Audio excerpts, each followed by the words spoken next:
Bonjour, bonsoir tous les amis, moi comment nous y moi c'est KEYSAGE, amis Pau. So, jodi là nous là pour nous informer un petit bagage qui est important. Ouais pas ça, abonner avec ou pas pour regret. Jodi nous allons apprendre un petit bagage ensemble avec mes amis, nous allons apprendre comment ou ka préparer un instrumental Kompa. Et puis sans problème. Rebrancher, suivre, abonner à la page là pour qu'à toujours jouer une vidéo na plage yo et puis prends ça pour garder vidéo pour apprendre. Merci, KEYSAGE.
Ouais, là, ça a été un grand plaisir, mes amis.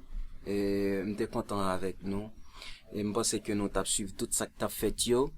Et là, nous allons essayer d'identifier et ouais, tout ça que t'as fait pendant le moment où t'as record, yo.